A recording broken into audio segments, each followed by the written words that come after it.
The year is 1969. Ford would introduce an all-new engine family, known as the Cleveland engine family to enthusiasts, but Ford called this engine family the 335 engine family because that was what was to be the target displacement, even though this engine family never produced a 335 cubic inch displacement engine. Very weird, right?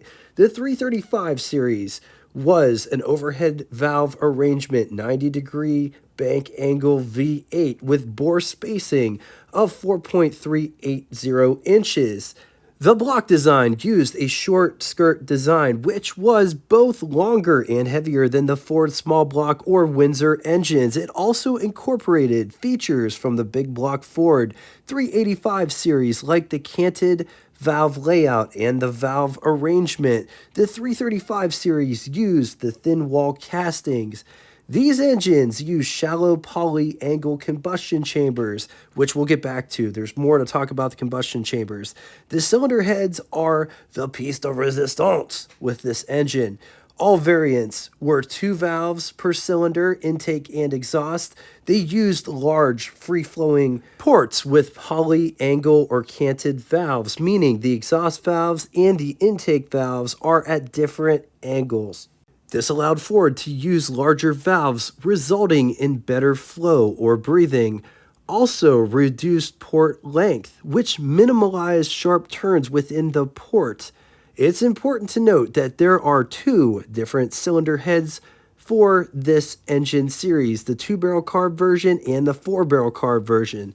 The 2-barrel carb version got 2 venturi in the carburetor with small ports in the heads. The 4-barrel carburetor version got 4 venturi and it got the larger ports. Plus, on top of that, there were 2 different combustion chambers on offer. There was closed and open. The closed combustion chamber heads enclose the valves more closely, reducing combustion chamber volume, increasing compression. Also provides better swirling of incoming air-fuel mixture, giving more torque down low. Open chamber are less shrouded, which improve low lift airflow. This engine series also has a 2-inch extension, which is cast into the front of the block, which forms an integrated timing cover capped off by a piece of flat steel. This engine family also uses dry intake manifolds. Introduced in 1969 for the 1970 model year, 351 cubic inch displacement Cleveland overhead valve V8, 5.8 liters. It's good for anywhere between 160 all the way up to 330, possibly more horsepower at 5,400 RPM. Up to 385 pound-feet or 515 newton meters at 3,400 RPM. And it's important to note that the bore and stroke sizes may be rounded. Bore of 4 inches, stroke of 3.5 inches. Compression is anywhere between 8 to 11 to 1. Their crankshaft is riding on 5 main bearings. Years this engine was used was between 1969 through 1974. It could be found in the Mustang Mach-1, Cougar XR7, among many other cars. It's also important to note that there were many different versions of the 351 Cleveland. We're not going to get into all of them today, but we're going to mention them. Q-Code, which was the Cobra Jet, was produced from 1971 through 1974. R-Code Boss 351, which is a drastically underrated version. It was only 5 horsepower less than the 427 CJ. It was only produced in 1971, and that one made 330 horsepower. R-Code 351 high output was found in 1972. All of the just mentioned variants, they have 4-bolt main bearing caps. H-Code 351C were low compression 2-barrel carb. It was produced from 1970 through 1974, 2-bolt main caps. M-Code, not to get confused with the 351M. This is the M-Code 351C. It was a high compression, high performance. It was offered from 1970 through 1971. It used large ports for venturi. Heads were closed, quench combustion chamber with large valves, and this version made 300 horsepower. Introduced in 1970, and it was advertised as the 351 Cleveland's big brother, 400 cubic inch displacement V8 designed to move a medium to heavy duty weight car down the road nicely. Not fast, nicely. And it was the replacement for the 390 FE. The Ford 400 was based on the 351 Cleveland with a half-inch longer stroke. Because of the longer stroke, Ford increased the deck height of the 400 using a larger 3-inch main bearing journal. The heads on the 400 were the same ones used on the 351C 2 Venturi, with open combustion chambers with the smaller 2 Venturi side ports and valves. The 400 made more power down low. It was a high torque engine. Funny enough, actual displacement was 402 cubic inch displacement, overhead valve V8 6.6 liters. It's good for anywhere between 158 to 260 horsepower, 3,800 RPM. It's important to note that we changed the way that horsepower is displayed, going from gross horsepower to net horsepower. Gross horsepower are best world figures without any accessories attached to the engine. The net horsepower figures are with all of the accessories attached. So the smaller number is with all the accessories attached. The bigger number doesn't have any of the accessories attached. It can make up to 400 pound-feet or 542 newton meters at 2200 RPM with a bore of 4 inches and a stroke of 4 inches, making this a square engine.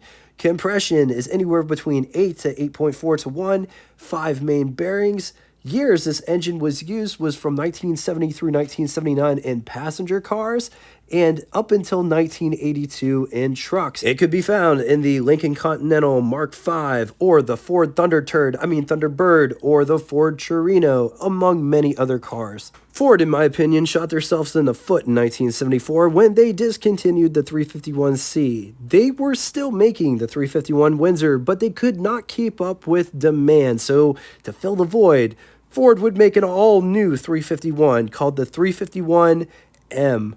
What does the M stand for? You ask anybody, you'll get a different answer. I was always taught that it stood for modified, but I've also heard that it stands for Michigan, despite it being made in Michigan and Cleveland. Go figure. Ford would take the 400 block. They would install the 351 Windsor crankshaft, which gave it a half-inch shorter stroke. It worked because the 351 Windsor and the 400 used the same 3-inch main journal size, as well as cylinder bore spacing, so the crankshaft are interchangeable between the 351 and the 400, despite the 351 Windsor belonging to a totally different engine family. Anyway, to make up the shorter stroke, the pistons have a taller compression height so that it could use the same connecting rods of the 400. Aside from the pistons and the crankshaft, the 351 modified shares its parts with the 400. Also worth mentioning that not all parts are interchangeable, but most parts are. It only came in 2-barrel carburetor form with open chamber small port. Introduced in 1974 for the 1975 model year, the Frankenstein 351 or the 351M, 351.9 cubic inch displacement, overhead valve, V8 5.8 liters. It's good for an eye-watering, as in very sad, 138 to 165 horsepower at 4,000 RPM. It could produce up to 262 pound-feet or 355 Newton meters at 2,600 RPM with a bore of 4 inches and a stroke of 3.5 inches. Compression is 8.6 to 1 and lower. Fun fact, the 351M was the last pushrod V8 designed by Ford until the 7.3-liter engine came out in 2020.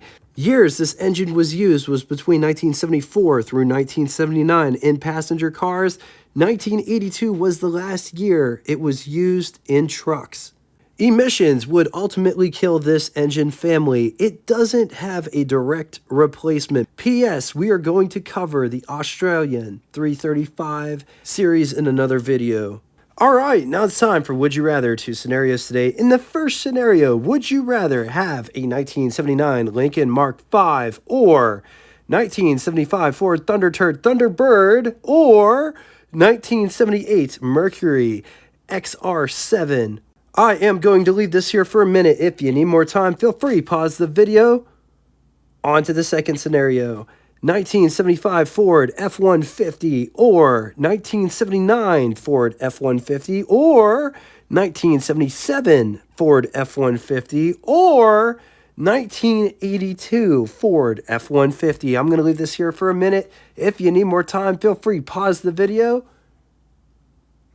On to name that tune. First person to give both the name of the band and the song title correctly in the comment section is the key word and key place. First person to do so will have their comment pinned to the top of it.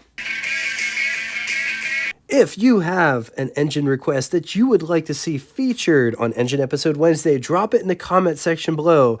Thank you all so much for coming out and watching this and making this a car community. Until next time, toodaloo!